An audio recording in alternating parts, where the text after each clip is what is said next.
ప్రభాకర్కి మగతనం లేదని ఢిల్లీ ఎయిమ్స్ నుంచి కూడా తనకు తానే సర్టిఫికేట్ తెచ్చుకున్నట్టు ఆధారాలున్నాయటండోయ్.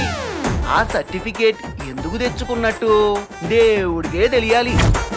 వాళ్ళు టెస్ట్ చేసి సర్టిఫికెట్ ఇచ్చారు, నేను టెస్ట్ చేయకుండానే సర్టిఫికెట్ ఇచ్చాను. హలో అవునా? నీ పాసు గాల ఇదే అంది ప్రభాకరనా? నువ్వు అదే ఇదా చెప్పమంటే జనం ఏంది ఇట్టా తీర్పునిచ్చినారు. రిజల్ట్ కూడా 50-50 అని వచ్చోండ్లా. సార్ బిస్కెట్లు. సార్ తినే బిస్కెట్లు కూడా 50-50. ఇదంతా పుకార్లయ్యా, పుకార్. ఓరి బావు ఇది చెయ్యొత్తేనే సరిగ్గా ఉంది నాకు.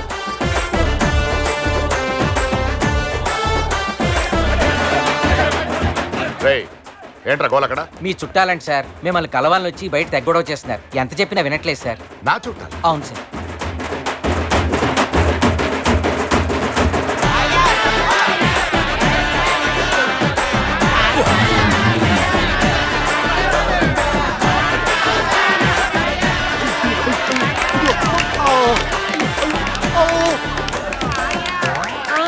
బాయ్యా మన తేడా జాతిలో ఆణిముత్యానివి, నిజరాల్లో వజ్రానివి. ఇన్నాళ్ళకి మన జాతోడివి సీఎం అవుతున్నావు, మనకు కూడా ప్రత్యేక ప్యాకేజీలు పెట్టు. రాష్ట్రంలోని హిజ్రాలలో ఆనందోత్సాహాలు పెళ్లిబుకుతున్నాయి.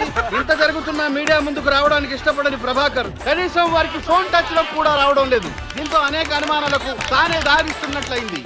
అయోమయంలో పీపుల్స్ పార్టీ కార్యకర్తలు రెండు వర్గాలుగా చీలిపోయి వాగ్వాదానికి దిగిన ప్రభాకర్ ఎమ్మెల్యేలు. ఇంట్లో పవర్ లేదు, పవర్ పాయింట్ ఫెయిల్ అయింది, కానీ పవర్ఫుల్ లీడర్ అండి. రాగండి, నేను వెళ్ళి మాట్లాడొస్తాను. రాగండి భయ్యం. సార్ మీరు అలా మౌనంగా ఉంటే ఎలాగండి? ఏదోటి స్పందించండి. ఏంటయ్యా స్పందించేది? హైకమాండ్ నుంచి ఫోన్లు, మీడియా SMS కాంటెస్టులు, కార్యకర్తల్లో కలకలం, పార్టీల్లో ముసలం. మీడియా ముందు ఏదో ఒకటి చెప్పండి సార్. నేను మాట్లాడు. సార్ మీరు తేడా అయినా పర్లేదు, ఒప్పేసుకోండి. మిమ్మల్ని సీఎం చేసే బాధ్యత మాది.